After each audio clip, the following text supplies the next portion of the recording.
ಶ್ರೀ ಗಣೇಶಾಯ ನಮಃ. ಶ್ರೀ ಗುರುಭ್ಯೋ ನಮಃ. ಶ್ರೀ ಸರಸ್ವತ್ಯೈ ನಮಃ. ಶ್ರೀಮಾತ್ರೇ ನಮಃ.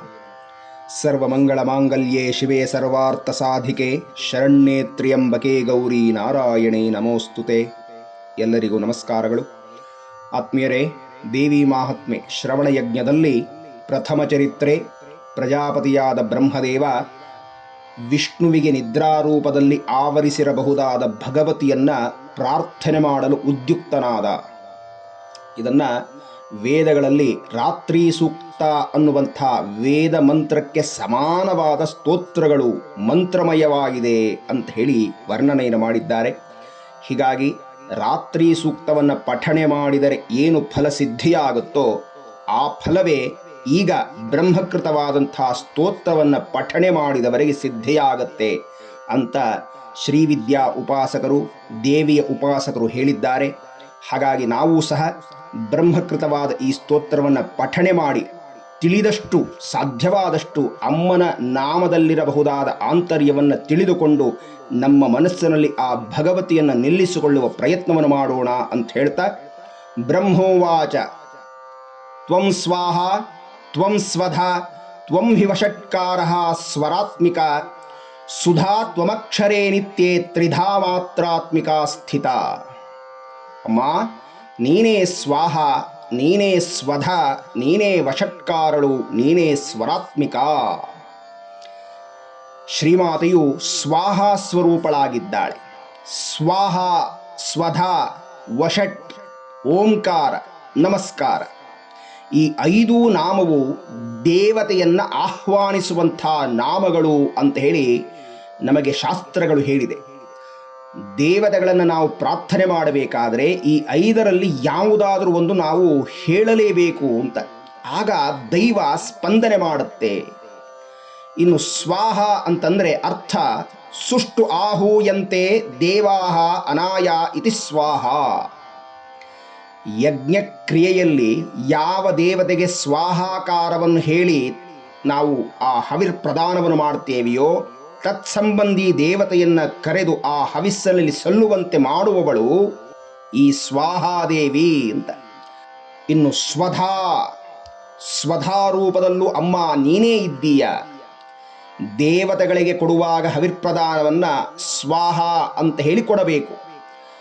ಆದರೆ ಪಿತೃದೇವತೆಗಳನ್ನು ಸ್ಪಂದಿಸಬೇಕಾದರೆ ನಾವು ಸ್ವಧಾ ಅಂತ ಹೇಳಿ ಕವ್ಯವನ್ನು ಸಲ್ಲಿಸಬೇಕು ಅಂತ ಹೇಳ್ತಾರೆ.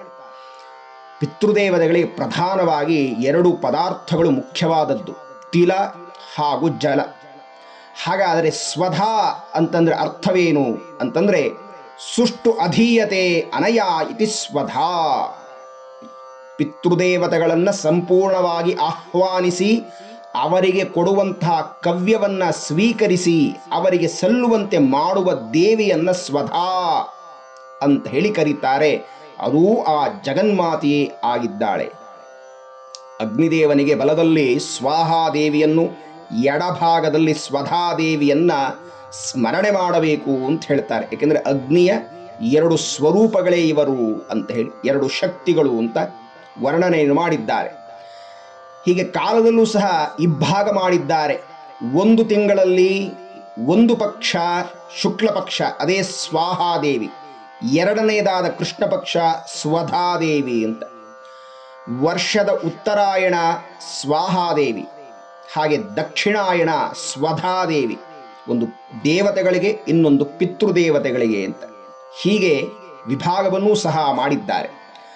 ಇನ್ನು ವಷಟ್ಕಾರ ಅಂತಂದರೆ ಸಂಪೂರ್ಣ ಯಜ್ಞಸ್ವರೂಪಳು ಜಗನ್ಮಾತೆ. ವಷಟ್ಕಾರ ಅನ್ನುವುದಕ್ಕೆ ಮತ್ತೊಂದು ಅರ್ಥವನ್ನು ಹೇಳ್ತಾರೆ, ಓಜಸ್ ಸಹಸ್ ಶಕ್ತಿ ಸಂಪನ್ನ ವಷಟ್ಕಾರ. ಓಜಸ್ ಹಾಗೂ ಸಹಸ್ ಈ 2ನ್ನ ವಷಟ್ ಅಂತ ಹೇಳಿ ಕರೀತಾರೆ. ಓಜಸ್ ಅಂತಂದರೆ ಸಂಪೂರ್ಣ ಜಗತ್ತನ್ನೇ ತನ್ನ ಬಲದಿಂದ ಧರಿಸಿರುವಂಥದ್ದು ಅಂತ. ಇನ್ನು ಸಹಸ್ ಅಂತಂದರೆ ಧರಿಸಿರುವಂಥ ಈ ಜಗತ್ತನ್ನು ಪೋಷಣೆಯನ್ನು ಮಾಡುತ್ತಿರುವುದು, ಧರಿಸಿರುವುದು ಹಾಗೂ ಪೋಷಣೆಯನ್ನು ಮಾಡುತ್ತಿರುವಂಥದ್ದು, 2ನ್ನೂ ಸೇರಿ ವಷಟ್ಕಾರ ಅಂತ ಹೇಳ್ತಾರೆ. ಇದು ಯಾವುದರಿಂದ ಆಗತ್ತಯ್ಯ ಅಂದರೆ ಯಜ್ಞ ಕಾರ್ಯದಿಂದ ಆಗತ್ತೆ. ಹೀಗಾಗಿ ಯಜ್ಞ ಕಾರ್ಯವನ್ನು ನಾವು ನಿರಂತರವಾಗಿ ಮಾಡುತ್ತಿರಬೇಕು. ಆಗ ಜಗನ್ಮಾತೆಗೆ ಅದು ಪ್ರಿಯವಾಗತ್ತೆ. ಹೀಗಾಗಿ ಸ್ವಾಹ ಸ್ವಧಾ ವಷಟ್ಕಾರ ಸ್ವರೂಪಳು ಅಮ್ಮ, ಯಜ್ಞ ತತ್ವ ಸ್ವರೂಪಳು. ಅಷ್ಟು ಮಾತ್ರವಲ್ಲ, ಮುಂದುವರೆದು ಬ್ರಹ್ಮ ಹೇಳ್ತಾನೆ, ಅಮ್ಮ ನೀನೇ ಸ್ವರಾತ್ಮಿಕ. ಸ್ವರಾತ್ಮಿಕ ಅಂತಂದ್ರೆ ಯಜ್ಞ ಕಾರ್ಯದಲ್ಲಿ ಹೇಳುವಂಥ ಮಂತ್ರಗಳಿಗೆ ನಿರ್ದಿಷ್ಟವಾದ ಸ್ವರಗಳು ಅಂತ ಇರುತ್ತೆ. ಉದಾತ್ತ, ಅನುದಾತ್ತ, ಸ್ವರಿತ, ಹೀಗೆ ಈ ಸ್ವರಗಳು ಅಮ್ಮನ ರೂಪದಲ್ಲಿರುವುದರಿಂದ ಅವಳೇ ಸ್ವರಾತ್ಮಿಕ ಅಂತ. ಅಷ್ಟು ಮಾತ್ರವಲ್ಲ, ಸಂಗೀತದಲ್ಲಿರುವಂತಹ ಸಪ್ತ ಸ್ವರಗಳು ಅವಳೇ.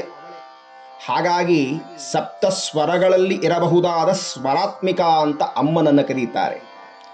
ಇನ್ನು ವರ್ಣಮಾಲೆಯಲ್ಲಿ ಆ ಅನ್ನುವ ಅಕ್ಷರದಿಂದ ಅಹಾ ಅನ್ನುವ ಅಕ್ಷರದ ತನಕ ಇರುವ 16 ಸ್ವರಗಳು ಅಮ್ಮನ ಸ್ವರೂಪವೇ ಆಗಿದೆ ಅನ್ನುವ ಮೂರನೆಯ ಚಿಂತನೆಯನ್ನು ಹೇಳುತ್ತಾರೆ. ಹೀಗಾಗಿ ಅಮ್ಮ ಸ್ವರಾತ್ಮಿಕ. ಮುಂದುವರೆದು ಬ್ರಹ್ಮ ಸ್ತೋತ್ರ ಮಾಡುತ್ತಾ, ಸುಧಾತ್ವಂ, ಅಮ್ಮ ನೀನೇ ಸುಧಾ. ಸುಧಾ ಅಂತಂದ್ರೆ ಅಮೃತ ಅಂತ. ಅಮೃತ ಸ್ವರೂಪಿಣಿ ಜಗನ್ಮಾತೆ. ಯಾರು ಯಜ್ಞ ಕಾರ್ಯವನ್ನು ಮಾಡುತ್ತಾರೋ ಅವರಿಗೆ ಆನಂದಾನುಭೂತಿಯನ್ನ, ಆ ಅಮೃತತ್ವವನ್ನು ಕೊಡುತ್ತಾಳೆ ಅಂತ. ಅಮೃತತ್ವ ಅಂತಂದ್ರೆ, ಮೃತ ಅಂದರೆ ನಾಶವಾಗುವಂಥದ್ದು, ಅಳಿದು ಹೋಗುವಂಥದ್ದು. ಅಮೃತ ಅಂದರೆ ನಾಶವಿಲ್ಲದ್ದು ಅಂತ. ಹೀಗಾಗಿ ಅಮ್ಮನನ್ನು ಆಶ್ರಯಿಸಿದರೆ ನಮಗೆ ಅಮೃತತ್ವದ ಸಿದ್ಧಿಯನ್ನು ಕೊಡುತ್ತಾಳೆ. ಆದ್ದರಿಂದ ಅವಳು ಅಮೃತೇಶ್ವರಿ ಅಂತ. ಇನ್ನು ಎರಡನೆಯದಾಗಿ, ಸಾಧಕನೊಬ್ಬ ತನ್ನ ಕುಂಡಲಿನಿ ಶಕ್ತಿಯನ್ನು ಜಾಗೃತ ಮಾಡಿ ಕ್ರಮವಾಗಿ 6 ಚಕ್ರಗಳನ್ನು ಭೇದಿಸಿ 7ನೆಯದಾದ ಸಹಸ್ರಾರವನ್ನು ಸೇರಿದಾಗ ಸಹಸ್ರಾರಾಂಬುಜಾರೂಢ ಸುಧಾಸಾರಾಭಿವರ್ಷಿಣಿ. ಸಾಧಕನಿಗೆ ಆ ಸಿದ್ಧ ದೆಸೆಯಲ್ಲಿ ಬ್ರಹ್ಮಾನಂದದ ಅನುಭೂತಿಯನ್ನು ಕೊಟ್ಟು ಅಮೃತದ ಧಾರೆಯನ್ನ, ಆ ಸುಧಾಸಾರಾಭಿವರ್ಷಿಣಿ, ಆ ಅಮೃತದ ಮಳೆಯನ್ನು ಕರೆಸ್ತಾಳಂತೆ ಒಳಗಡೆ. ಆ ಅನುಭೂತಿ ಬ್ರಹ್ಮಜ್ಞಾನಿಗೆ ಆಗತ್ತೆ. ಮುಂದಿನ ಸಾಲಿನಲ್ಲಿ ಬ್ರಹ್ಮದೇವ ಸ್ತೋತ್ರ ಮಾಡುತ್ತಾ ಹೇಳ್ತಾನೆ, ತ್ವಮಕ್ಷರೇ ನಿತ್ಯೇ ತ್ರಿಧಾ ಮಾತ್ರಾತ್ಮಿಕಾ ಸ್ಥಿತ. ಇದಕ್ಕೆ ಅನುಬಂಧವಾಗಿ ಮುಂದಿನ ಸಾಲಿನಲ್ಲಿ ಅರ್ಧಮಾತ್ರ ಸ್ಥಿತಾ ನಿತ್ಯ ಯಾನುಚ್ಚಾರ್ಯ ವಿಶೇಷತಃ ಅಂತ ಸ್ತೋತ್ರ ಮಾಡ್ತಾ ಇದ್ದಾನೆ. ಇದೊಂದು ವಿಶೇಷವಾದಂಥ ವೇದ ವಿಜ್ಞಾನದ ಚಿಂತನೆಯನ್ನೇ ಹೇಳ್ತಾ ಇದ್ದಾನೆ ಬ್ರಹ್ಮದೇವ. ಏಕೆಂದರೆ ಹೇಳುತ್ತಿರುವವನು ನಮಗೆಲ್ಲರಿಗಿಂತಲೂ ಮಹಾ ದೊಡ್ಡವನಾದ ಸೃಷ್ಟಿಕರ್ತನಾದ ಬ್ರಹ್ಮದೇವ. 4 ತಲೆಗಳೇ 4 ವೇದಗಳು ಬ್ರಹ್ಮದೇವನಿಗೆ. ಹಾಗಾಗಿ ಅವನು ಸ್ತೋತ್ರ ಮಾಡ್ತಾ ಇದ್ದಾನೆ ಅಂದರೆ ಇನ್ನೆಷ್ಟು ಗಟ್ಟಿಯಾದಂಥ ಮಹಿಮಾನ್ವಿತವಾದ ಸ್ತೋತ್ರ ಇದಾಗಿರಬೇಕು ಅನ್ನುವುದನ್ನು ಯೋಚನೆ ಮಾಡಬೇಕು. ಏನು ಹೇಳ್ತಾ ಇದ್ದಾನೆ? ತ್ವಮಕ್ಷರೇ, ಅಮ್ಮ ನೀನು ಅಕ್ಷರ ಸ್ವರೂಪಳು ಅಂತ. ಅಂದರೆ ಮೊದಲನೇ ಹಂತದಲ್ಲಿ ವರ್ಣಮಾಲೆಯಲ್ಲಿ ಹೇಳಲ್ಪಟ್ಟಂಥ ಎಲ್ಲ 50 ಅಕ್ಷರ ಸ್ವರೂಪಗಳು, ಮಾತೃಕಾವರ್ಣ ಸ್ವರೂಪಳು ನೀನೇ ಅಂತ ಹೇಳ್ತಾ ಇದ್ದಾನೆ. ಸರಸ್ವತಿಗೆ ಈ ಹೆಸರಿದೆ. ಅಕಾರ ಪ್ರಥಮೋ ದೇವಿ ಕ್ಷಕಾರೋ ಅಂತ್ಯಃ ತತಃ ಪರಂ ಅಕ್ಷರಮಾಲೇತಿ ವಿಖ್ಯಾತ ಮಾತೃಕಾವರ್ಣರೂಪಿಣಿ ಅಂತ. ವಾಗ್ದೇವತೆಯಾದಂಥ ಸರಸ್ವತಿ ತನ್ನ ಕೈನಲ್ಲಿ ಹಿಡಿದುವಂಥ ಜಪಮಾಲೆ ಯಾವುದು ಅಂತಂದರೆ ಅಕ್ಷಮಾಲೆ ಅಂತ ಹೇಳ್ತಾರೆ.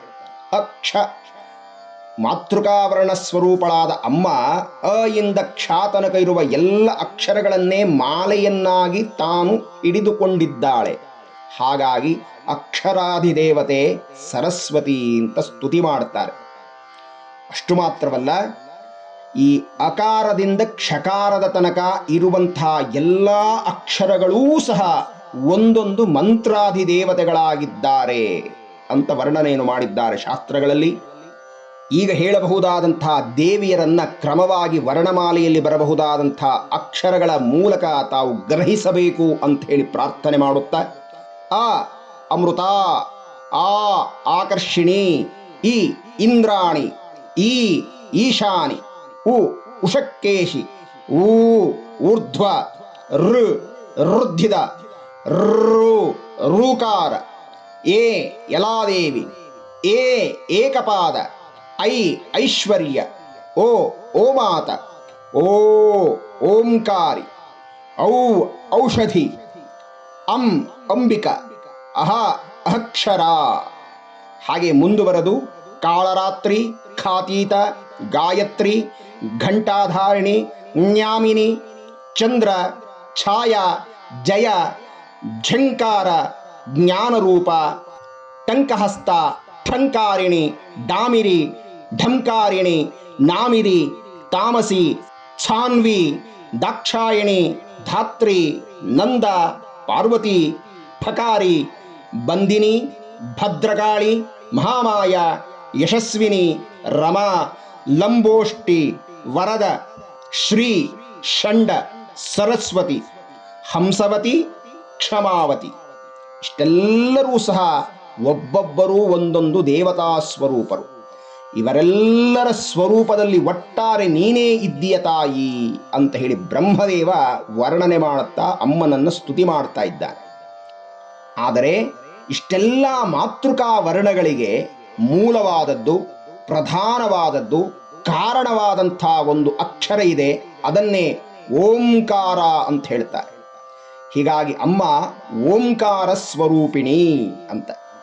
ಇಡೀ ಮಾಂಡುಕ್ಯ ಉಪನಿಷತ್ತು ಓಂಕಾರವನ್ನೇ ವ್ಯಾಖ್ಯಾನ ಮಾಡಿದೆ.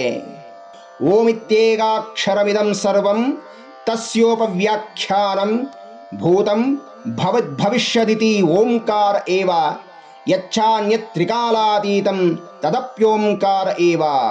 ಹೀಗೆ ಅದರಲ್ಲಿನ ಎಲ್ಲ ಮಂತ್ರಗಳು ಓಂಕಾರದ ಚಿಂತನೆಯನ್ನೇ ನಡೆಸಿದೆ ಅಂತ ಹೇಳಿ. ಹೀಗಾಗಿ ಅಕ್ಷರ ಅಂದರೆ ಕ್ಷರವಿಲ್ಲದ್ದು, ನಾಶವಿಲ್ಲದ್ದು. ತ್ವಮಕ್ಷರೀ ಅಂತಂದರೆ ನೀನು ನಾಶವಿಲ್ಲದಂಥ ಶಾಶ್ವತಳಾದ ಓಂಕಾರ ಪರಬ್ರಹ್ಮಸ್ವರೂಪಿಣಿ. ಇಂತಹ ಓಂಕಾರದಲ್ಲಿ ತ್ರಿಧಾ ಮಾತ್ರಾತ್ಮಿಕ. ಈ ಓಂಕಾರವು 3 ಮಾತ್ರೆಗಳಿಂದ ಕೂಡಿದೆ. ಅ ಉ ಮ. ಇಲ್ಲಿ ಮಾತ್ರ ಅಂತಂದ್ರೆ ಅರ್ಥ ಶಬ್ದಗಳನ್ನು ಉಚ್ಚರಿಸಲು ಬೇಕಾದಂಥ ಸಮಯಕ್ಕೆ ಮಾತ್ರ ಅಂತ ಹೇಳಿ ಹೆಸರು. ಈ 3 ಮಾತ್ರೆಗಳ ರೂಪದಲ್ಲಿ ಜಗನ್ಮಾತೆ ನೀನೇ ಇದ್ದೀಯಮ್ಮ, ಆದ್ದರಿಂದ ನೀನು ತ್ರ್ಯಕ್ಷರಿ ಅಂತ ಹೇಳಿ.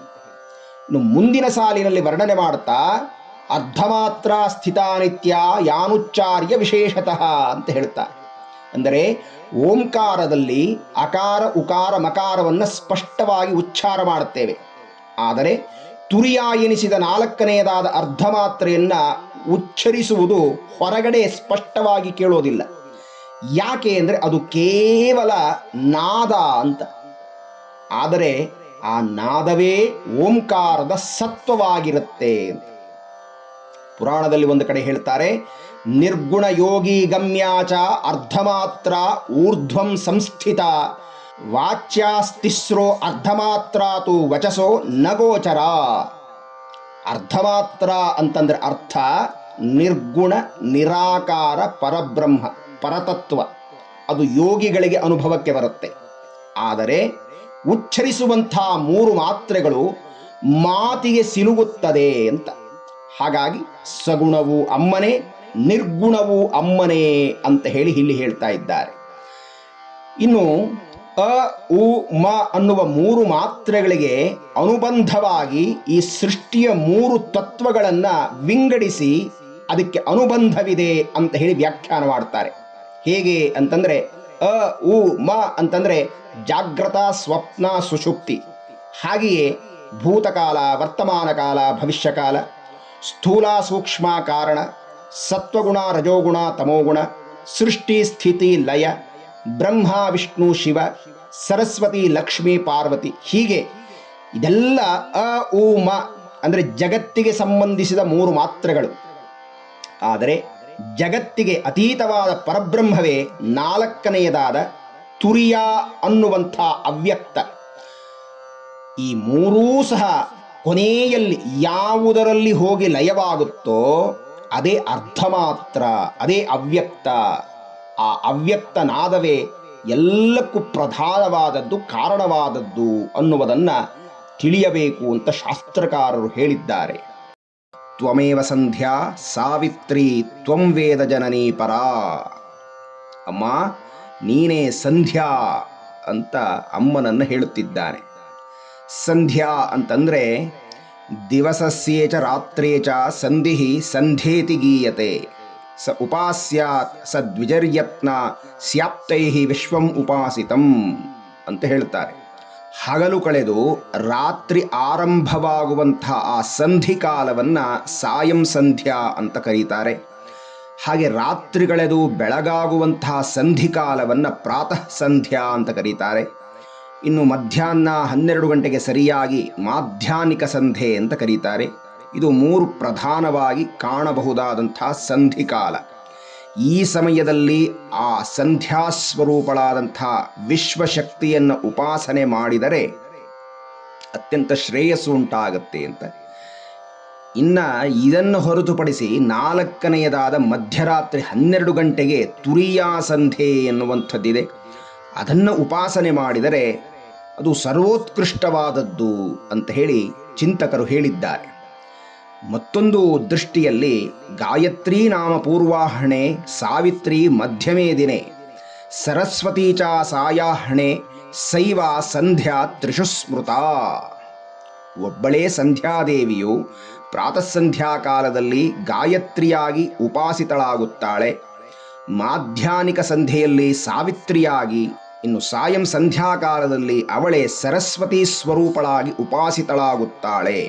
ಹೀಗಾಗಿ ಸಂಧ್ಯಾ ಅಂತಂದರೆ ಗಾಯತ್ರಿ ಸಾವಿತ್ರಿ ಸರಸ್ವತಿಯರ ಸಮಷ್ಟಿ ಸ್ವರೂಪವೇ ಸಂಧ್ಯಾ ಅಂತ ಬ್ರಹ್ಮದೇವ ಸ್ತುತಿ ಮಾಡುತ್ತಿದ್ದಾನೆ. ಇನ್ನು ಮುಂದಿನ ನಾಮವೇ ಸಾವಿತ್ರಿ. ಶ್ರವಣಂ ಸಂಜನಾರ್ಥೇ ಚ ಧಾತುರೇಷ ನಿಪಾತ್ಯತೆ ಶ್ರವಣೇ ತೈಜಸೋತ್ಪತ್ತಿ ಸಾವಿತ್ರಿ ತೇನ ಕಥ್ಯತೆ. ಶ್ರವಣ ಅಂದರೆ ಜಾರುವುದು ಅಂತ. ಏನು ಜಾರುತ್ತೆ ಅಂದರೆ ಸೂರ್ಯಮಂಡಲದಿಂದ ಹೋತಪ್ರೋತವಾಗಿ ತೇಜಸ್ಸು ಪ್ರಾಣಶಕ್ತಿ ಭೂಮಿಯವರೆಗೆ ಜಾರಿ ಬರುತ್ತೆ. ಅದರ ಪ್ರಭಾವದಿಂದ ಅನೇಕ ವಿಧವಾದ ಸೃಷ್ಟಿಗೆ ಕಾರಣವಾಗುತ್ತೆ. ಹೀಗೆ ಸೂರ್ಯಮಂಡಲಾಂತರ್ಗತವಾಗಿ ಇದ್ದುಕೊಂಡು ಈ ಜಗತ್ತಿಗೆ ಸೂರ್ಯನ ಕಿರಣವನ್ನು ಶಾಖವನ್ನು ನೀಡಿ ಅನುಗ್ರಹಿಸುತ್ತಿರುವ ಚೈತನ್ಯ ಸ್ವರೂಪಳು ಪ್ರಕಾಶ ಸ್ವರೂಪಳು ಸಾವಿತ್ರಿ ಅಂತ. ಇನ್ನು ವಿಷ್ಣು ಧರ್ಮೋತ್ತರ ಪುರಾಣ ಹೇಳುತ್ತೆ, ಪ್ರಜಾನಾಂಚ ಪ್ರಸವನಾತ್ ಸವಿತೇತಿ ನಿಗತ್ಯತೆ. ಅಂದರೆ ಈ ಇಡೀ ಜಗತ್ತಿಗೆ ಸೃಷ್ಟಿಗೆ ಕಾರಣಳಾದವಳು ಈ ಜಗನ್ಮಾತೆ ಅಂತ. ಇದನ್ನು ಹೊರತು ಉಪನಿಷತ್ಕಾರರು ಹೇಳುತ್ತಾರೆ, ಸವಿತ್ರ ಪ್ರಸವೇನ ಜುಷೇತ ಬ್ರಹ್ಮಪೂರ್ವ್ಯಂ ತತ್ರಯೋನಿಂ ಕೃಣವಸೆ ನಹಿತೆ ಪೂರ್ತಮಪಕ್ಷಿಪತ್ ಅಂತ ಹೇಳಿದ್ದಾರೆ. ಯಾರನ್ನು ಪಡೆದ ಮೇಲೆ ಅಜ್ಞಾನದ ಮೂಲವೇ ಸರ್ವನಾಶವಾಗಿ ಹೋಗುತ್ತೋ, ಆ ಪೂರ್ವಕರ್ಮಗಳಿಂದ ಬಾಧಿತನಾಗುವುದಿಲ್ಲವೋ ಅಂತಹ ಸನಾತನವಾದ ಪರಬ್ರಹ್ಮವನ್ನು ಸವಿತೃವಿನ ಮೂಲಕ ಯಾರು ಸಾವಿತ್ರಿಯನ್ನು ಆರಾಧನೆ ಮಾಡುತ್ತಾರೋ ಅವರಿಗೆ ಜ್ಞಾನವು ಸಿದ್ಧಿಯಾಗುತ್ತೆ ಅಂತ ಹೇಳ್ತಾರೆ. ಮುಂದೆ ಬ್ರಹ್ಮದೇವ ಹೇಳ್ತಾನೆ, ಅಮ್ಮ ನೀನು ವೇದಜನನಿ, ವೇದಮಾತಾ. ಏಕೆಂದರೆ ಗಾಯತ್ರೀಂ ಛಂದಸಾಂ ಮಾತಾ ಅಂತ ಹೇಳ್ತಾರೆ. ಅಂದರೆ ಛಂದಸಾಂ ಅಂತಂದರೆ ವೇದಗಳು ಅಂತ. ಹಾಗಾಗಿ ಅಮ್ಮ ಎಲ್ಲ ವೇದಗಳಿಗೆ ಮಾತೆಯಾಗಿದ್ದಾಳೆ. ಅಮ್ಮ ನೀನೇ ಗಾಯತ್ರಿ ಸ್ವರೂಪಳಾಗಿದ್ದೀಯ ಮಾತಾ ಅಂತ ಹೇಳಿ ಶ್ರುತಿಗಳೂ ಸಹ ಪರೇ ಅಸ್ಯ ಮಹತೋ ಭೂತಸ್ಯ ನಿಶ್ವಸಿತಮೇತತ್ ಋಗ್ವೇದೋ ಯಜುರ್ವೇದ ಸಾಮವೇದೋ ಅಥರ್ವ ಅಂಗೀರಸಃ ಇತಿಹಾಸಃ ಪುರಾಣಾಂ ವಿದ್ಯಾ ಉಪನಿಷದಾ ಶ್ಲೋಕಃ ಸೂತ್ರಾಣ್ಯನುವ್ಯಾಖ್ಯಾನಿ ಅನ್ಯಾಸಿ ಏತಾನಿ ಸರ್ವಾನ್ ವಿಶ್ವಸಿತಾನಿ ಅಂತ ಉಪನಿಷತ್ಕಾರರು ಹೇಳಿದ್ದಾರೆ. ಹೀಗಾಗಿ ಇದೆಲ್ಲವೂ ಸಹ ವೇದಗಳ ಭಾಗವಾಗಿದ್ದು ಇದೆಲ್ಲ ಅಮ್ಮನ ಸ್ವರೂಪವೇ ಆಗಿದೆ. ಅಷ್ಟು ಮಾತ್ರವಲ್ಲ, ಅಮ್ಮ ನೀನು ಪರಾ. ಪರಾ ಅಂತಂದರೆ ಎಲ್ಲಕ್ಕಿಂತಲೂ ಹಿರಿಯಳು ಅಂತ, ಶ್ರೇಷ್ಠಳು. ಎಲ್ಲಕ್ಕಿಂತ ಹಿರಿಯರು ಯಾರಿದ್ದಾರೆ? ಆ ಜಗನ್ಮಾತೆಯೇ, ಪರಬ್ರಹ್ಮ ಸ್ವರೂಪಳೇ ಅಂತ. ಮುಂದೆ ವರ್ಣನೆ ಮಾಡುತ್ತಾ ಬ್ರಹ್ಮದೇವ ಹೇಳ್ದ, ತ್ವಯೈತದ್ಧಾರ್ಯತೆ ವಿಶ್ವಂ ತ್ವಯೈತತ್ ಸೃಜ್ಯತೆ ಜಗತ್ ತ್ವಯೈತತ್ ಪಾಲ್ಯತೆ ದೇವಿ ತ್ವಮತ್ಸ್ಯಂತೆ ಚ ಸರ್ವದಾ. ಹೇ ಜಗನ್ಮಾತೆ, ನೀನೇ ಈ ಜಗತ್ತನ್ನು ಧರಿಸಿರುವೆ. ಹೀಗೆ ಧರಿಸಿರುವ ನೀನು ಈ ಜಗತ್ತನ್ನು ಸೃಷ್ಟಿ ಮಾಡಿ ಪಾಲನೆ ಮಾಡಿ ಲಯವನ್ನೂ ಮಾಡಿಕೊಳ್ತಾ ಇದ್ದೀಯ. ಇಲ್ಲಿ ಲಯ ಅನ್ನುವ ಬದಲು ತ್ವಮತ್ಸ್ಯಂತೆ ಅಂತ ಹೇಳಿದ್ದಾನೆ. ಅಂದರೆ ತಿನ್ನುವವಳು ಅಂತ, ನುಂಗುವವಳು. ಅಮ್ಮ ಈ ಇಡೀ ಬ್ರಹ್ಮಾಂಡವನ್ನು ಒಂದೇ ಒಂದು ಕಬಳವನ್ನಾಗಿ ನುಂಗು ಬಿಡುತ್ತಾಳಂತೆ. ಹಾಗಾಗಿ ಅಮ್ಮನನ್ನ ಮಹಾಗ್ರಾಸ, ಮಹಾಶನ ಅಂತ ಹೇಳಿ ಕರೆದಿದ್ದಾರೆ. ಅಂದರೆ ಈ ಮೂರನ್ನೂ ಮಾಡುವ ಸಾಮರ್ಥ್ಯ ಯಾರಿಗಿದೆ ಅಂತಂದರೆ ಪರಬ್ರಹ್ಮಶಕ್ತಿಗೆ ಮಾತ್ರ ಸೃಷ್ಟಿ ಸ್ಥಿತಿ ಲಯಾದಿಗಳನ್ನು ಮಾಡುವ ಶಕ್ತಿ ಇದೆ. ಅದನ್ನೇ ಪರಬ್ರಹ್ಮ ಎಂದು ಭಾವಿಸಬೇಕು ಅಂತ ಹೇಳಿ ಉಪನಿಷತ್ತು ಈ ಮಾತನ್ನು ಹೇಳುತ್ತೆ. ಯಥೋವಾ ಇಮಾನಿ ಭೂತಾನಿ ಜಾಯಂತೆ ಯೇನ ಜಾತಾನಿ ಜೀವಂತಿ ಯತ್ ಪ್ರಯಂತ್ಯಭಿಸಂವಿಶಂತೀತಿ ತದ್ವಿಜಿಜ್ಞಾಸಸ್ವ ತದ್ಬ್ರಹ್ಮೇತಿ ಅಂತ ಹೇಳಿ ಉಪನಿಷತ್ತಿನಲ್ಲಿ ಹೇಳಿದ ವಾಕ್ಯವನ್ನೇ ಬ್ರಹ್ಮದೇವ ಅಮ್ಮನನ್ನು ಹೀಗೆ ಸ್ತೋತ್ರ ಮಾಡುತ್ತಿದ್ದಾನೆ ಅಂತ. ಮುಂದುವರೆದು ಬ್ರಹ್ಮ ಹೇಳ್ತಾ ಇದ್ದಾನೆ, ಅಮ್ಮ ವಿಸೃಷ್ಟೌ ಸೃಷ್ಟಿರೂಪಾ ತ್ವಂ ಸ್ಥಿತಿರೂಪಾ ಚ ಪಾಲನೆ ತಥಾ ಸಂಹೃತಿ ರೂಪಾಂತೆ ಜಗತೋಸ್ಯ ಜಗನ್ಮಯೇ. ನೀನೇ ಬ್ರಹ್ಮನಾದ ನನ್ನಿಂದ ಸೃಷ್ಟಿ ಮಾಡಿಸುತ್ತಿದ್ದೀಯ, ನಾರಾಯಣನಿಂದ ಸ್ಥಿತಿ ಕಾರ್ಯವನ್ನು ಮಾಡಿಸುವೆ, ಶಿವನಿಂದ ಲಯ ಕಾರ್ಯವನ್ನು ಮಾಡಿಸ್ತೀಯ ಅಮ್ಮ. ಹೀಗಾಗಿ ಮೂವರಲ್ಲೂ ಇರುವಂತಹ ಸೃಷ್ಟಿಶಕ್ತಿ, ಸ್ಥಿತಿಶಕ್ತಿ, ಸಂಹಾರ ಶಕ್ತಿ ನೀನೇ ಆಗಿದ್ದೀಯ. ಇಲ್ಲಿ ಮೂರರಲ್ಲೂ ಇರತಕ್ಕಂಥ ಶಕ್ತಿ ಒಂದೇ, ಸೃಷ್ಟಿಶಕ್ತಿ, ಸ್ಥಿತಿಶಕ್ತಿ, ಸಂಹಾರ ಶಕ್ತಿ. ಶಕ್ತಿಯಲ್ಲಿ ಭೇದವಿಲ್ಲ, ಕಾರ್ಯದಲ್ಲಿ ಭೇದವಿದೆ ಅಂತ. ಹೀಗಾಗಿ ಆ ಶಕ್ತಿ ಒಂದೇ, ಅದು ನೀನೇ ಜಗನ್ಮಾತಾ ಅಂತ ಹೇಳ್ತಾ ಇದ್ದಾನೆ. ಇದೇ ಅರ್ಥವನ್ನು ಲಲಿತಾ ಸಹಸ್ರನಾಮದಲ್ಲಿ ವಾಗ್ದೇವತೆಗಳು ಹೇಳ್ತಾ ಇದ್ದಾರೆ. ಸೃಷ್ಟಿಕರ್ತ್ರಿ ಬ್ರಹ್ಮರೂಪ ಗೋಪ್ತ್ರಿ ಗೋವಿಂದರೂಪಿಣಿ ಸಂಹಾರಿಣಿ ರುದ್ರರೂಪ. ಒಬ್ಬಳೇ ಪರಬ್ರಹ್ಮಶಕ್ತಿ ಈ ಎಲ್ಲವನ್ನು ಮಾಡುತ್ತಿದ್ದಾಳೆ ಅಂತ. ಮುಂದುವರೆದು ಬ್ರಹ್ಮ ಹೇಳ್ತಾನೆ, ಅಮ್ಮ ನೀನು ಮಹಾವಿದ್ಯಾ, ಮಹಾಮಾಯ, ಮಹಾಮೇಧ, ಮಹಾಸ್ಮೃತಿ, ಮಹಾಮೋಹ ಚ ಭಗವತಿ ಮಹಾದೇವಿ ಮಹಾಸುರಿ. ಅಮ್ಮ ನೀನು ಮಹಾವಿದ್ಯಾ. ವಿದ್ಯೆಗಳಲ್ಲೆಲ್ಲ ಉತ್ಕೃಷ್ಟವಾದ ವಿದ್ಯೆ ಯಾವುದು ಅಂದರೆ ವೇದಾಂತ ವಿದ್ಯೆ, ಉಪನಿಷದ್ ವಿದ್ಯೆಗಳು ಅಂತ. ಹೀಗಾಗಿ ಅಮ್ಮ ಮಹಾವಿದ್ಯೆ ಅಂತನಿಸಿದ್ದಾಳೆ ಅಂದರೆ ಈ ವೇದಾಂತಗಳಲ್ಲಿ ಪ್ರತಿಪಾದ್ಯಳಾದ ಪರಬ್ರಹ್ಮ ವಸ್ತು ಜಗನ್ಮಾತೆ. ನೀನು ಮಹಾವಿದ್ಯಾಸ್ವರೂಪಿಣಿ, ಬ್ರಹ್ಮವಿದ್ಯಾಸ್ವರೂಪಿಣಿ ಅಂತ. ಇನ್ನು ಮಹಾಮಾಯ, ಮಹಾಮಾಯ ಅಂದರೆ ಎಲ್ಲವನ್ನ ತನ್ನ ಅಧೀನದಲ್ಲಿ ಇಟ್ಟುಕೊಂಡು ಈ ಜಗತ್ತನ್ನು ನಡೆಸುತ್ತಿರುವಂಥ ಶಕ್ತಿ ನೀನು ಅಂತ. ಈಗಾಗಲೇ ಮಹಾಮಾಯ ಅನ್ನುವುದನ್ನು ಹಿಂದಿನ ಉಪನ್ಯಾಸಗಳಲ್ಲಿ ಚಿಂತನೆ ಮಾಡಿದ್ದೇವೆ. ಇನ್ನು ಅಮ್ಮ ನೀನು ಮಹಾಮೇಧ. ಮೇಧ ಅಂದರೆ ಬುದ್ಧಿಶಕ್ತಿ ಅಂತ. ಎಲ್ಲರಲ್ಲಿರಬಹುದಾದ ಬುದ್ಧಿಶಕ್ತಿ ಸಮಷ್ಟಿಯಾಗಿ ಹೇಳುವಾಗ ಮಹಾ ಅಂದರೆ ಅವಳೇ ಎಲ್ಲರಲ್ಲೂ ಇರಬಹುದಾದ ಬುದ್ಧಿಶಕ್ತಿ ಸ್ವರೂಪಿಣಿ. ಯಾದೇವಿ ಸರ್ವಭೂತೇಷು ಬುದ್ಧಿರೂಪೇಣ ಸಂಸ್ಥಿತ ಅಂತ. ಮತ್ತೆ ಅಮ್ಮ ನೀನೇ ಮಹಾಸ್ಮೃತಿ. ಸ್ಮೃತಿ ಅಂತಂದರೆ ನೆನಪಿನ ಶಕ್ತಿ, ಧಾರಣಾ ಶಕ್ತಿ ಅಂತ. ಗೀತಾಚಾರ್ಯ ಹೇಳ್ತಾನೆ, ಸರ್ವಸ್ಯ ಚಾಹಂ ಹೃದಯ ಸನ್ನಿವಿಷ್ಟೋ ಮತ್ತಃ ಸ್ಮೃತಿಜ್ಞಾನಮಪೋಹನಂಚ. ನೀನೇ ಎಲ್ಲರಲ್ಲೂ ಇರಬಹುದಾದ ಸ್ಮರಣಶಕ್ತಿ ಅಂತ ಬ್ರಹ್ಮದೇವ ಹೇಳ್ತಾ ಇದ್ದಾನೆ.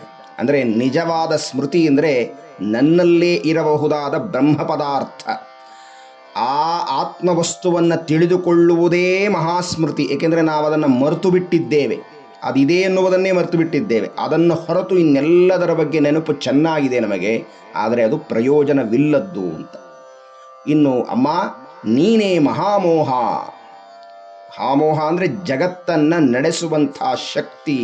ಮಮಕಾರದಿಂದ ಮುಕ್ತರಾದಂತಹ ಆ ಸಜ್ಜನರಿಗೆ ನೀನೇ ಮೋಹದಿಂದ ಉದ್ಧರಿಸುವವಳು. ಮಮಕಾರದಲ್ಲೇ ಒದ್ದಾಡುವವರಿಗೆ ಸಂಸಾರ ಚಕ್ರದಲ್ಲಿ ಮತ್ತೆ ಮತ್ತೆ ಸಿಲುಕುವಂತೆ ಮಾಡುವಂಥವಳು. ಮತ್ತೆ ನೀನೇ ಮಹಾದೇವಿ. ಮಹಾದೇವಿ ಅಂತಂದರೆ ಯಾವ ಯಾವ ದೇವ ದೇವಿಯರು ಇದ್ದಾರೋ ಅವರಲ್ಲಿ ಅಮ್ಮ ಒಬ್ಬಳು ಅಂತ ಹೇಳ್ತಾ ಇಲ್ಲ ಇಲ್ಲಿ. ಆ ಎಲ್ಲ ದೇವ ದೇವಿಯರಿಗೆ ಹಿರಿಯಳಾದವಳು, ಶ್ರೇಷ್ಠಳಾದವಳು, ಸ್ವಾಮಿನಿ ಅಂತ ಕರೆಸಿಕೊಂಡವಳಾದ್ದರಿಂದ ಅಮ್ಮನನ್ನ ಮಹಾದೇವಿ ಅಂತ ಕರೀತಾ ಇದ್ದಾರೆ. ಮತ್ತೆ ಅಮ್ಮ ನೀನು ಮಹಾ ಅಸುರಿ. ಈ ಮಹಾಸುರಿ ಅನ್ನುವುದನ್ನು ಬಹಳಷ್ಟು ಜನ ಒಪ್ಪೋದಿಲ್ಲ. ಈ ಜಾಗದಲ್ಲಿ ಮಹೇಶ್ವರಿ ಅಂತಲೇ ಕರೆದಿದ್ದಾರೆ. ಆದರೆ ದೇವಿಯ ಉಪಾಸಕರು ಹೇಳ್ತಾರೆ, ಇಲ್ಲ ಇಲ್ಲ, ಇದು ಮಹಾ ಅಸುರಿ ಅಂತ. ಯಾಕೆ ಬ್ರಹ್ಮದೇವ ಮಹಾ ಅಸುರಿ ಅಂತ ಅಮ್ಮನನ್ನು ಸ್ತೋತ್ರ ಮಾಡುತ್ತಿದ್ದಾನೆ ಅಂತಂದರೆ, ಗಮನಿಸಿ, ಈ ಸೃಷ್ಟಿಯಲ್ಲಿ ದೇವತಾ ಶಕ್ತಿ ಹಾಗೂ ಆಸುರಿ ಶಕ್ತಿ ಎರಡೇ ಇರುವಂಥದ್ದು. ಹಾಗಾದರೆ ಪ್ರಶ್ನೆ, ನಾವು ಯಾರು ಅಂತ. ನಮ್ಮಲ್ಲೂ ದೇವತಾ ಗುಣ ಇದೆ, ನಮ್ಮಲ್ಲೂ ಆಸುರಿ ಗುಣ ಇದೆ ಅಂತ. ಈ ಜಗತ್ತೆಲ್ಲ ಮೂರೂ ಗುಣಗಳಿಂದಲೇ ಸುತ್ತುತ್ತಿರುವಂಥದ್ದು. ದೈವಿ ಗುಣ ಅಂದರೆ ಸತ್ವಗುಣ, ಆಸುರಿ ಗುಣ ಅಂದರೆ ರಜೋಗುಣ ತಮೋಗುಣ, ಇವರಿಂದ ಕೂಡಿರುವಂಥದ್ದು ಅಂತ. ಹೀಗಾಗಿ ದೈವಿ ಶಕ್ತಿ ಆಸುರಿ ಶಕ್ತಿ ಎರಡರಲ್ಲೂ ಇರತಕ್ಕಂಥದ್ದು ಒಂದೇ ಶಕ್ತಿ. ನಾವು ಸತ್ಕಾರ್ಯಕ್ಕಾಗಿ ಶಕ್ತಿಯನ್ನು ವಿನಿಯೋಗ ಮಾಡಿದರೆ ದೈವಿ ಶಕ್ತಿ ಆಗುತ್ತೆ. ಲೋಕಕಂಟಕಕ್ಕೋಸ್ಕರವಾಗಿ ನಾವು ಆ ಶಕ್ತಿಯನ್ನು ಉಪಯೋಗ ಮಾಡಿಕೊಂಡ್ರೆ ಅಸುರರಾಗುತ್ತೇವೆ ಅಂತ. ಹೀಗಾಗಿ ಜಗನ್ಮಾತೆ ಎಲ್ಲರಲ್ಲೂ ಇರಬಹುದಾದಂತಹ ಶಕ್ತಿ ಸ್ವರೂಪಳು ಅಂತ.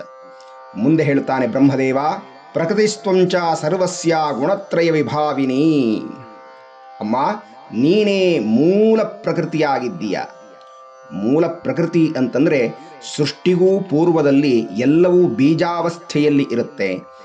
ಆ ಬೀಜವನ್ನು ಜಗನ್ಮಾತೆ ತಾನು ಧರಿಸಿರ್ತಾಳೆ.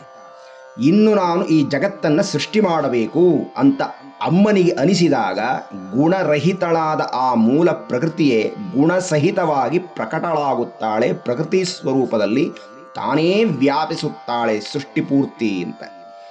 ಹೀಗಾಗಿ ಅಮ್ಮನೇ ಸೃಷ್ಟಿಗೂ ಪೂರ್ವದಲ್ಲಿ ಮೂಲ ಪ್ರಕೃತಿಯಾಗಿದ್ದು, ಸೃಷ್ಟಿಯಾದ ನಂತರ ಮೂರು ಗುಣಗಳಿಂದ ತಾನೇ ವ್ಯಾಪ್ತಳಾಗಿದ್ದಾಳೆ. ಆದರೆ ಅಮ್ಮ ಗುಣರಹಿತಳು ಮೂಲತಃ ಅಂತ. ಮುಂದೆ ಬ್ರಹ್ಮ ಹೇಳ್ತಾನೆ, ಕಾಲರಾತ್ರಿರ್ ಮಹಾರಾತ್ರಿರ್ ಮೋಹರಾತ್ರಿಶ್ಚ ದಾರುಣ. ಇಲ್ಲಿ ಬ್ರಹ್ಮದೇವ ಅಮ್ಮನ ರಾತ್ರಿ ಸ್ವರೂಪ ಯಾವುದು ಅನ್ನುವುದನ್ನು ಹೇಳ್ತಾ ಇದ್ದಾನೆ. ಶಾಸ್ತ್ರ ಹೇಳುತ್ತೆ, ಹಗಲು ಶಿವಸ್ವರೂಪ, ರಾತ್ರಿ ಅಮ್ಮನ ಸ್ವರೂಪ ಅಂತ. ರುದ್ರೋ ದಿವ ಉಮಾರಾತ್ರಿ ತಸ್ಮೈ ತಸ್ಯೈ ನಮೋ ನಮಃ. ಹೀಗಾಗಿ ಶಕ್ತಿ ಸಂಗಮ ತಂತ್ರಶಾಸ್ತ್ರ ಹೇಳುವ ಪ್ರಕಾರ ರಾತ್ರಿಗಳು ಯಾವುದು ಅನ್ನುವುದು ತುಂಬ ಚೆನ್ನಾಗಿ ವಿವರಣೆಯನ್ನು ಕೊಟ್ಟಿದ್ದಾರೆ. ಬ್ರಹ್ಮದೇವ ಮೊದಲು ಹೇಳುತ್ತಿರುವುದು, ಅಮ್ಮ ನೀನು ಕಾಲರಾತ್ರಿ. ಕಾಲರಾತ್ರಿ ಎಂದರೆ ಯಾವುದು? ದೀಪೋತ್ಸವ ಚತುರ್ದಶ್ಯಾಹ ಕಾಲರಾತ್ರಿಶ್ಚ ಪರ್ವಸ.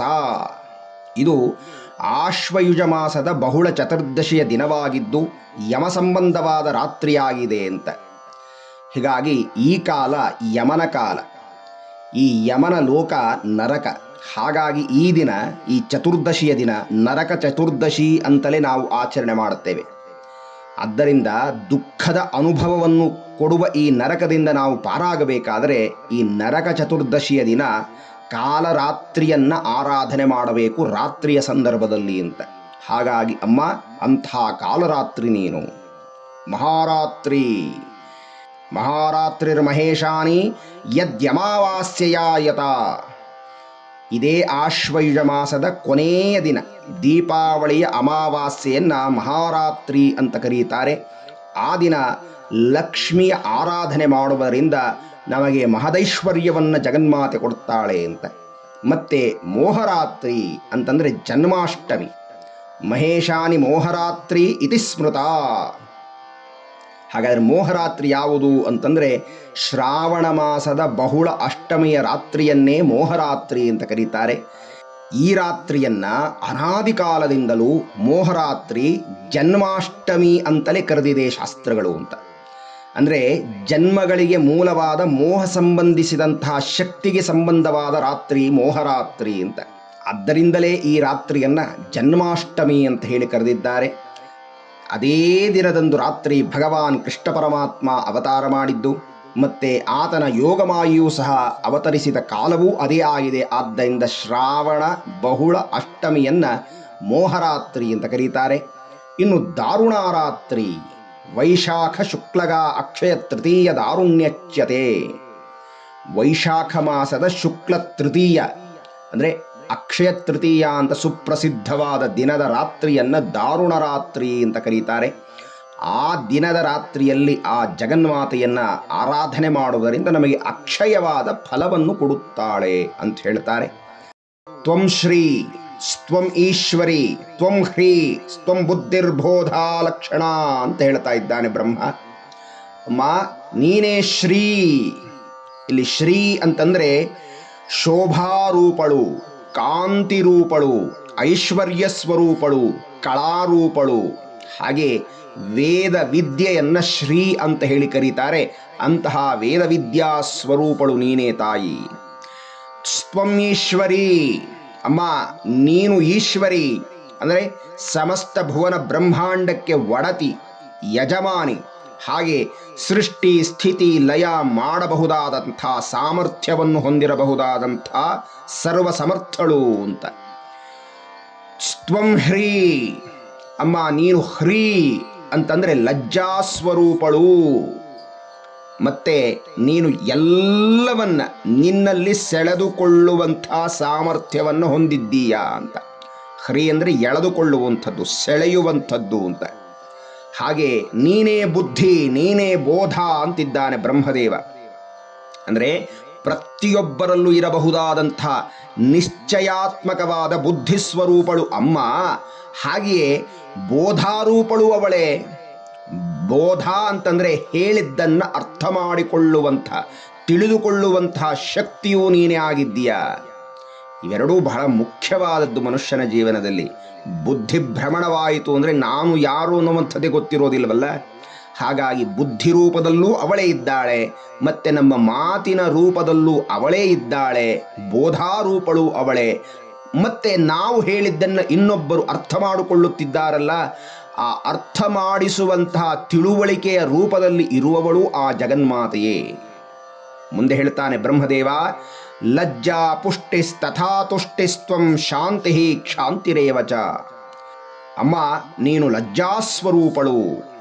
ಇಲ್ಲಿ ಲಜ್ಜಾ ಅಂತಂದರೆ ಅಧರ್ಮ ಕೆಲಸವನ್ನು ಮಾಡಲಿಕ್ಕೆ ಹಿಂಜರಿಯುವುದು ಅಂತ, ಅಥವಾ ಅಧರ್ಮವನ್ನು ಮಾಡದ ಲಕ್ಷಣವನ್ನೇ ಲಜ್ಜಾ ಅಂತ ಹೇಳಿ ಕರೀತಾರೆ. ಆ ಸ್ವರೂಪದಲ್ಲಿ ನೀನೇ ಇರ್ತೀಯಮ್ಮ. ನೀನೇ ಪುಷ್ಟಿ ಸ್ವರೂಪಳು. ಪುಷ್ಟಿ ಅಂತಂದರೆ ಸಮೃದ್ಧವಾಗಿರುವುದು ಅಂತ. ಅಮ್ಮನನ್ನು ಬಿಟ್ಟರೆ ಇನ್ಯಾರು ಸಮೃದ್ಧವಾಗಿರ್ಲಿಕ್ಕಾಗತ್ತೆ? ಹೀಗಾಗಿ ಅಮ್ಮನೂ ಸಮೃದ್ಧಳು. ಅಮ್ಮನನ್ನು ಉಪಾಸನೆ ಮಾಡಿದ ಭಕ್ತರಿಗೂ ಸಮೃದ್ಧಿಯಾಗಿರುವಂತೆ ಅನುಗ್ರಹಿಸುವವಳು ಅಂತ. ಮತ್ತು ನೀನು ತುಷ್ಟಿ ಸ್ವರೂಪದಲ್ಲಿದ್ದೀಯಾ ಅಮ್ಮ. ತುಷ್ಟಿ ಅಂತಂದರೆ ತೃಪ್ತಿ, ಸಂತೋಷವಾಗಿರುವಂಥದ್ದು ಅಂತ. ಬಹಳ ದೊಡ್ಡದಾದ ಗುಣ ಇದು. ನಮಗೆ ತೃಪ್ತಿ ಸಿಗದೇ ಹೋದರೆ, ನಮಗೆ ಸಿಕ್ಕಿದ್ದರಲ್ಲಿ ನಾವು ಸಂತೋಷ ಪಡದೇ ಹೋದರೆ ಮತ್ತೆ ಮತ್ತೆ ದುಃಖದ ಮೂಲಕ್ಕೆ ಒಳಗಾಗ್ತೇವೆ, ಅಶಾಂತಿಯಿಂದ ಕೂಡುತ್ತೇವೆ. ಇದೇ ವಿಚಾರದಲ್ಲಿ ಬಳಲ್ತಾ ಹೋಗ್ತೇವೆ ಅಷ್ಟೇ, ಇನ್ನೇನೂ ಆಗೋದಿಲ್ಲ. ಇನ್ನು ಅಮ್ಮ ನೀನು ಶಾಂತಿ ಸ್ವರೂಪಳು ತಾಯಿ. ಶಾಂತಿ ಅಂತಂದರೆ ಮನಸ್ಸು ಸದಾಕಾಲದಲ್ಲಿಯೂ ಯಾವುದೇ ದುಃಖಾದಿ ವಿಕಾರಗಳಿಗೆ ಒಳಗಾಗದೇ ಇರತಕ್ಕಂಥದ್ದು. ಆತ್ಮನಲ್ಲಿ ಮನಸ್ಸು ಬುದ್ಧಿ ಲಯವಾಗಿರತಕ್ಕಂಥದ್ದನ್ನು ಶಾಂತಿ ಅಂತ ಹೇಳ್ತಾರೆ. ಆ ಸ್ಥಿತಿಯಲ್ಲಿ ನೀನು ಯಾವಾಗಲೂ ಇರ್ತೀಯ ಅಮ್ಮ. ಮತ್ತು ನೀನು ಶಾಂತಿ ಸ್ವರೂಪಳು. ಶಾಂತಿ ಅಂದರೆ ಸಹನಾಗುಣ ಅಥವಾ ಕ್ಷಮಾಗುಣ ಅಂತ ಹೇಳ್ತಾರೆ. ಇದು ಸಾಧನೆಯಲ್ಲಿ ಬಹಳ ಬಹಳ ದೊಡ್ಡದಾದಂಥ ಗುಣ ಅಂತ. ರಾಮಾಯಣದಲ್ಲಿ ವಾಲ್ಮೀಕಿ ಮಹರ್ಷಿಗಳು ಹೀಗೆ ಹೇಳ್ತಾರೆ, ಕ್ಷಮಾದಾನಂ ಕ್ಷಮಾ ಸತ್ಯಂ ಕ್ಷಮಾ ಯಜ್ಞಶ್ಚ ಪುತ್ರಿಕಾ ಕ್ಷಮಾ ಯಶಃ ಕ್ಷಮಾ ಧರ್ಮ ಕ್ಷಮಯ ವಿಷ್ಟಿತಂ ಜಗತ್. ಹೀಗಾಗಿ ಕ್ಷಮೆಯನ್ನತಕ್ಕಂಥದ್ದು ಸಾಧನಾ ಮಾರ್ಗದಲ್ಲಿ ಇದ್ದಾಗ ನಮಗೆ ಬಹಳ ಎತ್ತರದ ಸ್ಥಿತಿಗೆ ಕರೆದುಕೊಂಡು ಹೋಗುತ್ತೆ ಅಂತ. ನೋಡಿ, ಇಲ್ಲಿಯ ತನಕ ಬ್ರಹ್ಮದೇವ ಅಮ್ಮನ ಅನೇಕಾನೇಕ ಗುಣಗಳನ್ನು, ತತ್ವಗಳನ್ನು ಸ್ತೋತ್ರ ರೂಪದಲ್ಲಿ ಕೀರ್ತಿಸುತ್ತಾ ಹೋದ. ಆದರೆ ಈಗ ಆ ಬ್ರಹ್ಮದೇವನ ಧ್ಯಾನ ಸ್ಥಿತಿಗೆ ಈ ಎಲ್ಲ ತತ್ವಗಳು, ಎಲ್ಲ ಗುಣಗಳು ಒಂದು ಆಕಾರವನ್ನು ಧರಿಸಿ ನಿರ್ವಿಕಾರಿಯಾದಂಥ ಆ ಜಗನ್ಮಾತೆ ಈಗ ಸಗುಣ ಸಾಕಾರ ರೂಪವನ್ನು ಧರಿಸಿ ಬ್ರಹ್ಮದೇವನ ಧ್ಯಾನ ಸ್ಥಿತಿಗೆ ಗೋಚರವಾಗುತ್ತಿದ್ದಾಳೆ. ಆ ಗೋಚರವಾಗುತ್ತಿರುವಂಥ ಆ ಮಾತೆ ಹೇಗಿದ್ದಾಳೆ? ಖಡ್ಗಿನಿ, ಶೂಲಿನಿ, ಘೋರ, ಗದಿನಿ, ಚಕ್ರಿಣಿ ತಥಾ ಶಂಕಿನಿ, ಚಾಪಿನಿ, ಬಾಣ, ಭುಷುಂಡಿ, ಪರಿಘಾಯುಧ. ಅಮ್ಮನಿಗೆ 10 ಕರಗಳಲ್ಲಿ 10 ವಿವಿಧ ಆಯುಧಗಳನ್ನು ಧರಿಸಿ ನಿಂತಿದ್ದಾಳಂತೆ ಜಗನ್ಮಾತೆ. ಖಡ್ಗ, ಶೂಲ, ಮಾನವನ ತರದ ಶಿರಸ್ಸು, ಗದಾ, ಚಕ್ರ, ಶಂಖ, ಧನುಸ್ಸು, ಬಾಣ, ಭುಷುಂಡಿ, ಪರಿಘಾಯುಧ, ಹೀಗೆ 10 ಕರಗಳಲ್ಲಿ 10 ಆಯುಧಗಳನ್ನು ಹಿಡಿದಿದ್ದಾಳೆ. ಯಾಕೆ 10 ಕರಗಳು ಅಂತ ಹೇಳ್ತಾರೆ ಅಂತಂದರೆ, ನಮ್ಮ ಸುತ್ತಮುತ್ತಲೂ ಇರಬಹುದಾದಂಥ ದಿಕ್ಕುಗಳು ಒಟ್ಟು 8 ದಿಕ್ಕುಗಳು. ಇನ್ನು ಊರ್ಧ್ವ ದಿಕ್ಕು 9ನೆಯದು, ಅಧೋ ದಿಕ್ಕು ಕೆಳಗಿನ ದಿಕ್ಕು 10ನೆಯದ್ದು. ಹೀಗೆ ದಿಕ್ಕುಗಳನ್ನು ಸೂಚಿಸುತ್ತೆ ಅಂದರೆ ವಿಶ್ವವ್ಯಾಪಿಯಾಗಿ ತಾನೇ ಇದ್ದೇನೆ ಅಂತ 10 ದಿಕ್ಕುಗಳಲ್ಲೂ ನಾನೇ ಇದ್ದೇನೆ, ನನ್ನನ್ನು ಹೊರತು ಇನ್ನೇನು ಇಲ್ಲ ಅನ್ನುವುದಕ್ಕೆ 10 ಕರಗಳನ್ನು ತಾನು ಧರಿಸಿದ್ದಾಳೆ ಸಂಕೇತವಾಗಿ. ಹಾಗಾದರೆ ಇಷ್ಟೆಲ್ಲ ಆಯುಧಗಳನ್ನು ಹಿಡಿದು ಘೋರ ರೂಪದಿಂದಿದ್ದಾಳ ಆ ಜಗನ್ಮಾತೆ ಅಂತಂದರೆ ಬ್ರಹ್ಮ ಮುಂದುವರೆದು ಹೇಳ್ತಾನೆ, ಅಮ್ಮ ಸೌಮ್ಯ ಸೌಮ್ಯತರ ಅಶೇಷ ಸೌಮ್ಯಭ್ಯಸ್ತ್ವತಿ ಸುಂದರಿ ಪರಾಪರಾಣಾಂ ಪರಮಾ ತ್ವಮೇವ ಪರಮೇಶ್ವರಿ.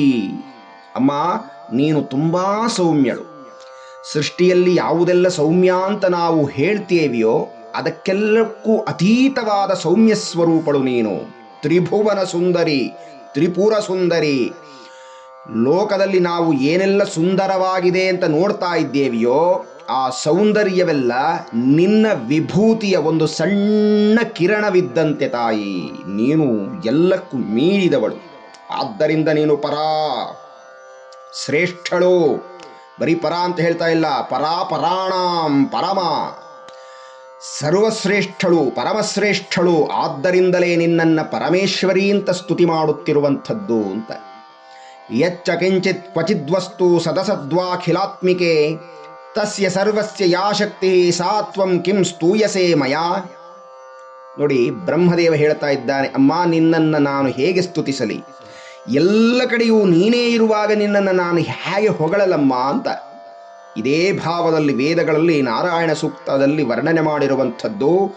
ಯಚ್ಚ ಕಿಂಚಿತ್ ಜಗತ್ಸರ್ವಂ ದೃಶ್ಯತೆ ಶ್ರೂಯತೆ ಪಿವ ಅಂತರ್ಬಹಿಶ್ಚ ತತ್ಸರ್ವಂ ವ್ಯಾಪ್ಯ ನಾರಾಯಣ ಸ್ಥಿತಃ. ಇಲ್ಲಿ ನಾರಾಯಣ ನಾರಾಯಣಿ ಎರಡೂ ತತ್ವಕ್ಕೂ ಭೇದವಿಲ್ಲ ಅಂತ. ಈ ಸೃಷ್ಟಿಯಲ್ಲಿ ಸತ್ ಅಸತ್ ಅನ್ನುವಂಥ ಯಾವುದೆಲ್ಲ ವಸ್ತುಗಳಿದೆಯೋ ಅಂದರೆ ಚೇತನ ಜಡ, ಈ ಎಲ್ಲದರಲ್ಲೂ ನೀನೇ ವ್ಯಾಪಿಸಿದ್ದೀಯ. ಹೇಗೆ ವ್ಯಾಪಿಸಿದ್ದೀಯ ಅಂದರೆ ಕಾರ್ಯ ಕಾರಣ ರೂಪದಲ್ಲಿ ವ್ಯಾಪಿಸಿದ್ದೀಯ. ಕಾರ್ಯಕಾರಣ ಅಂದರೆ ಮಣ್ಣಿನ ಕುಂಡ ಹಾಗೂ ಮಣ್ಣು. ಮಣ್ಣು ಕಾರಣ, ಮಣ್ಣಿನ ಕುಂಡ ಕಾರ್ಯ. ಆ ಕುಂಡದಲ್ಲೆಲ್ಲ ಏನಿದೆ? ಕಾರಣವಾದ ಮಣ್ಣೇ ಇದೆ. ಹಾಗಾಗಿ ಕಾಣುತ್ತಿರುವ ಈ ಪ್ರಪಂಚ, ಕಾಣದೇ ಇರುವಂತಹ ಅತೀತವಾದಂತಹ ಶಕ್ತಿ ಕಾರಣಗಳು ಎಲ್ಲವೂ ನೀನೇ ಆಗಿರುವಾಗ ನಿನ್ನನ್ನು ನಾನು ಹೇಗೆ ಸ್ತುತಿ ಮಾಡಲಿ ಜಗನ್ಮಾತೆ? ಎಲ್ಲ ಸ್ವರೂಪವೂ ನಿನ್ನದೇ. ಇದನ್ನೇ ಕಠೋಪನಿಷತ್ತಿನಲ್ಲಿ ಹೀಗೆ ಹೇಳ್ತಾ ಇದ್ದಾರೆ, ಏಕಸ್ತಥಾ ಸರ್ವಭೂತಾಂತರಾತ್ಮ ರೂಪಂ ರೂಪಂ ಪ್ರತಿರೂಪೋ ಬಹಿಶ್ಚ. ಅಂದರೆ ವೇದಾಂತ ಪ್ರತಿಪಾದ್ಯಳಾದ ಜಗನ್ಮಾತೆ ನೀನು, ಸರ್ವತ್ರ ವ್ಯಾಪಕವಾಗಿರಬಹುದಾದಂಥ ಪರತತ್ವವು ನೀನೇ ಅಂತ ಹೇಳಿ ಬ್ರಹ್ಮದೇವ ಸ್ತೋತ್ರ ಮಾಡುತ್ತಾ ಮುಂದೆ ಹೇಳ್ತಾನೆ, ಅಮ್ಮ ದೀನನಾಗಿ ನಾನು ಪ್ರಾರ್ಥನೆ ಮಾಡ್ತಾ ಇದ್ದೇನೆ. ಯಯಾತ್ವಯಾ ಜಗತ್ಸೃಷ್ಟ ಜಗತ್ಪಾತ್ಯತಿಯೋ ಜಗತ್ ಸೋಪಿ ನಿದ್ರಾ ವಶಂ ನೀತಃ ಕಸ್ತ್ವಾಂ ಸ್ತೋತು ಮಿಹೇಶ್ವರಃ. ಅಮ್ಮ ಯಾವಾತನು ಇಡೀ ಬ್ರಹ್ಮಾಂಡವನ್ನು ಸೃಷ್ಟಿಸಿ ಪಾಲಿಸಿ ಕೊನೆಗೆ ಎಲ್ಲವನ್ನ ತನ್ನಲ್ಲಿ ಲಯ ಮಾಡಿಕೊಳ್ಳುವನೋ ಅಂತಹ ಈ ನಾರಾಯಣ ನಿನ್ನಿಂದ ಇದೋ ನಿದ್ರಾವಶನಾಗಿ ಮಲಗಿದ್ದಾನೆ. ಇಂತಹ ನಿನ್ನನ್ನು ನಾನು ಇನ್ನು ಯಾವ ರೀತಿ ಸ್ತುತಿ ಮಾಡಲಿ ಮಾತೆ? ವಿಷ್ಣು ಶರೀರಗ್ರಹಣಂ ಅಹಮೀಶಾನ ಏವಚ ಕರಿತಾಸ್ತೆ ಯತೋತಸ್ತ್ವಾಂ ಕಹ ಸ್ತೋತುಂ ಶಕ್ತಿಮಾನ್ ಭವೇತ್. ಇನ್ನು ವಿಷ್ಣುವಿನ ಶರೀರ ಧಾರಣೆಗಾಗಲಿ, ಈಶ್ವರನ ಶರೀರ ಧಾರಣೆಗಾಗಲಿ, ನನ್ನ ಶರೀರ ಧಾರಣೆಗಾಗಲಿ ಅಮ್ಮ ನಿನ್ನಿಂದಲೇ ಆಗಿರತಕ್ಕಂಥದ್ದು. ಇಂತಹ ಸರ್ವಶಕ್ತಳಾದ ನಿನ್ನನ್ನು ನಾವು ಯಾವ ರೀತಿ ಸ್ತೋತ್ರ ಮಾಡಲಮ್ಮ? ದಯಮಾಡಿ ನನ್ನ ಪ್ರಾರ್ಥನೆ ಇದನ್ನು ಮನ್ನಿಸು ಮಾತಾ. ಸಾ ತ್ವಮಿತ್ತಂ ಪ್ರಭಾವೈ ಸ್ವೈರುದಾರೈರ್ದೇವಿ ಸಂಸ್ತುತ ಮೋಹಯೈತೌ ದುರಾದರ್ಶ ವಸುರೌ ಮಧುಕೈಟಭೌ ಪ್ರಬೋಧಂ ಚ ಜಗತ್ಸ್ವಾಮಿ ನಿಯತಾಂ ಅಚ್ಯುತೋ ಲಘುಃ ಬೋಧಶ್ಚ ಪ್ರೇತಾಮಸ್ಯ ಹಂತುಮೇತೌ ಮಹಾಸುರೌ. ಇಂತಹ ಜಗಜ್ಜನನಿಯೇ ನನ್ನ ಒಂದು ಪ್ರಾರ್ಥನೆಯನ್ನು ಮನ್ನಿಸಿ ಅನುಗ್ರಹಿಸು ಮಾತಾ. ಈ ಮಧು ಕೈಠವರೆಂಬ ದುಷ್ಟರನ್ನ ನೀನು ಮೋಹಗೊಳಿಸು. ಯಾಕೆ ಬ್ರಹ್ಮದೇವ ಮೋಹಗೊಳಿಸು ಅಂತ ಕೇಳ್ತಾ ಇದ್ದಾನೆ ಅಂತಂದ್ರೆ, ಎಲ್ಲರ ಬುದ್ಧಿಯನ್ನ ಪ್ರಚೋದನೆ ಮಾಡುವಂಥವಳು ಅಮ್ಮನೇ. ಅಮ್ಮ, ನೀನೇನಾದರೂ ಅವರ ಬುದ್ಧಿಯನ್ನ ಮೋಹಗೊಳಿಸಿದ್ದೇ ಆದರೆ ಅವರು ಇನ್ನು ಉಳಿಯಲಿಕ್ಕೆ ಸಾಧ್ಯವೇ ಇಲ್ಲ. ಹಾಗಾಗಿ ಜಗತ್ಸ್ವಾಮಿಯಾದ ನಾರಾಯಣನಿಗೆ ಯೋಗ ನಿದ್ರೆಯಿಂದ ಬೇಗ ಎಚ್ಚರಗೊಳಿಸು. ಈ ಮಹಾ ಅಸುರರಾದ ಮಧುಕೈಟವರನ್ನು ನಾಶ ಮಾಡಲು ಅವರಿಗೆ ನೀನು ಪ್ರಚೋದನೆ ಮಾಡು ಮಾತಾ. ಈ ರೀತಿಯಾಗಿ ಬ್ರಹ್ಮದೇವ ಆ ಭಗವತಿಯನ್ನ, ಆ ಜಗನ್ಮಾತೆಯನ್ನು ಪ್ರಾರ್ಥನೆ ಮಾಡುತ್ತಿದ್ದಾನೆ. ಹೀಗಾಗಿ ಆತ್ಮೀಯರೇ, ಬ್ರಹ್ಮದೇವ ಮಾಡಿದಂಥ ಈ ಸ್ತುತಿಯ ಕೊನೆಯ ಭಾಗ ಇದೆಯಲ್ಲ, ಇದರಿಂದ ನಾವು ಏನು ತಿಳಿದುಕೊಳ್ಳಬೇಕು? ಬ್ರಹ್ಮದೇವ ನಮಗೆ ಏನು ಹೇಳ್ತಾ ಇದ್ದಾನೆ ಅಂದರೆ, ಆ ಭಗವತ್ ಚೈತನ್ಯ ಎನ್ನುವಂಥ ಮಹಾವಿಷ್ಣು ನಮ್ಮಲ್ಲಿ ಅಜ್ಞಾನದಿಂದ ನಿದ್ರಿಸುವಷ್ಟು ಕಾಲ ರಜೋಗುಣ ತಮೋಗುಣಗಳು ಅನ್ನುವಂಥ ಮಧುಕೈಟಭರು, ದುಷ್ಟ ಅಸುರರು ನಮ್ಮನ್ನು ಬಾಧಿಸ್ತಲೇ ಇರ್ತಾರೆ. ಮತ್ತೆ ಇದರ ಪ್ರಭಾವದಿಂದಲೇ ನಮ್ಮಲ್ಲಿರುವ ಪರಮಾತ್ಮ ಶಕ್ತಿಯಾದ ಆತ್ಮನನ್ನು ನಾವು ತಿಳಿಯದೆ ಮಾಯೆಗೆ ಬಿದ್ದು ಹೋಗ್ತೇವೆ. ಅಜ್ಞಾನದಿಂದ ಮತ್ತೆ ಮತ್ತೆ ಜನ್ಮ ಪರಂಪರೆಗೆ ಬರ್ತಾ ಹೋಗ್ತೇವೆ. ಆದರೆ ಒಮ್ಮೆ ನಮ್ಮಲ್ಲಿರುವಂತಹ ಸತ್ವಗುಣ ಅನ್ನುವ ಬ್ರಹ್ಮದೇವ ಜಾಗೃತನಾಗಿ ಶುದ್ಧವಾದಂತಹ ಮನಸ್ಸಿನಿಂದ ತಪಸ್ಸನ್ನು ಮಾಡಿ ಸ್ತೋತ್ರ ಮಾಡಿದರೆ ಆ ವಿಷ್ಣು ಅನ್ನುವಂತಹ ಚೈತನ್ಯ ಜಾಗೃತವಾಯಿತು ಅಂತಂದರೆ ಇನ್ನು ಈ ದುಷ್ಟತ್ವಕ್ಕೆ ಜಾಗ ಇರೋದಿಲ್ಲ. ನೋಡಿ, ಒಬ್ಬನೇ ನಾರಾಯಣನಿಂದ ಬಂದ ಈ ಮೂವರು, ಬ್ರಹ್ಮದೇವ, ಮಧು, ಕೈಟಭ. ಬ್ರಹ್ಮ ಆ ಪರಮಾತ್ಮನ ಸತ್ವಗುಣ ಅಂದರೆ ಜ್ಞಾನದಿಂದ ಬಂದರೆ, ಆ ದುಷ್ಟರು ನಾರಾಯಣ ನಿದ್ರಿಸುವಾಗ ಆತನ ಕರ್ಣಮಲದಿಂದ ಬಂದರು ಅಂತ, ಅಂದರೆ ಅಜ್ಞಾನದಿಂದ ಜನಿಸಿದವರು ಅಂತ ಅರ್ಥ. ರಜೋಗುಣ ತಮೋಗುಣ ಯಾವಾಗಲೂ ಅಜ್ಞಾನದ ಮೂಲದಿಂದಲೇ ಬರುವಂಥದ್ದು. ಹಾಗಾಗಿ ಸತ್ವಗುಣಕ್ಕೆ ಮಾತ್ರ ನಾರಾಯಣ ಏನು ಅನ್ನುವಂಥದ್ದು ಅರ್ಥವಾಗುತ್ತೆ, ರಜೋಗುಣಕ್ಕೆ ತಮೋಗುಣಕ್ಕೆ ಅರ್ಥವೇ ಆಗೋದಿಲ್ಲ. ಹೀಗೆ ಎಲ್ಲರಲ್ಲೂ ಮೋಹರೂಪದಿಂದ ಬುದ್ಧಿಯನ್ನ ಭ್ರಮಣಗೊಳಿಸುತ್ತಾ ಇರುವಂತಹ ಸರ್ವಶಕ್ತಳು ನೀನೇ ಅಮ್ಮ. ಆದರೆ ಪ್ರಾರ್ಥಿಸಿದವರಿಗೆ ಧೀಶಕ್ತಿಯನ್ನು ಪ್ರಚೋದಿಸುವಂತಹ ಜ್ಞಾನ ಸ್ವರೂಪಳು ನೀನು. ಆದ್ದರಿಂದ ನೀನು ನಾರಾಯಣನಿಗೆ ನಿದ್ರೆಯ ರೂಪದಲ್ಲಿ ಆವರಿಸಿರುವೆ. ಆ ಚೈತನ್ಯಮಯಿಯನ್ನು ಎಚ್ಚರಗೊಳಿಸು ಅಂತ ಹೇಳಿ ಬ್ರಹ್ಮದೇವ ಪ್ರಾರ್ಥನೆ ಮಾಡುತ್ತಿದ್ದಾನೆ. ಆದ್ದರಿಂದ ಈ ಸ್ತುತಿಯಲ್ಲಿ ನಾವು ತಿಳಿಯಬೇಕಾದ್ದು ಏನು ಅಂತಂದರೆ, ನಮ್ಮನ್ನು ಅಜ್ಞಾನ ಆವರಿಸಿ ನಮ್ಮ ಬುದ್ಧಿಯನ್ನು ಭ್ರಮಣಗೊಳಿಸುವುದು ಯಾವುದು ಅಂದರೆ ಈ ಮೋಹ. ಅಸಲಿಗೆ ನಮ್ಮ ಚೈತನ್ಯವನ್ನು ಮರೆಯುವಂತೆ ಮಾಡುವಂಥದ್ದು ಈ ಮೋಹ. ಆದರೆ ಆ ಮಹಾಮಾಯೆಯನ್ನು ಪ್ರಾರ್ಥನೆ ಮಾಡುವುದರಿಂದ ನಮಗೆ ಆವರಿಸಿರುವಂಥ ಈ ಮೋಹವನ್ನು ನಾಶ ಮಾಡಿ ಬುದ್ಧಿಯನ್ನು ಪ್ರಚೋದಿಸಿ ನಮ್ಮ ಕಾರ್ಯವನ್ನು ಜಯಗೊಳಿಸ್ತಾಳೆ ಈ ಜಗನ್ಮಾತೆ ಅಂತ ಇದರ ಅರ್ಥವನ್ನು ದೇವಿಯ ಉಪಾಸಕರು ಹೇಳ್ತಾರೆ. ಇದು ಬ್ರಹ್ಮಕೃತ ದೇವಿ ಸ್ತುತಿ. ಇಂತಹ ಮಹಿಮಾನ್ವಿತವಾದಂಥ ದೇವಿ ಸ್ತುತಿಯನ್ನು ಯಾರೆಲ್ಲ ಮಾಡುತ್ತಾರೆ ಅವರಿಗೆ ಆವರಿಸಿರುವಂಥ ಮೋಹವನ್ನು ಜಗನ್ಮಾತೆ ನಾಶ ಮಾಡಿ ಅನುಗ್ರಹಿಸ್ತಾಳೆ ಅನ್ನುವಂಥ ಅತ್ಯಂತ ಅದ್ಭುತವಾದಂಥ ಈ ಸ್ತೋತ್ರವನ್ನು ಇಲ್ಲಿಗೆ ಮುಗಿಸುತ್ತಾ ಎಲ್ಲರಿಗೂ ವಂದನೆಗಳು, ನಮಸ್ಕಾರ.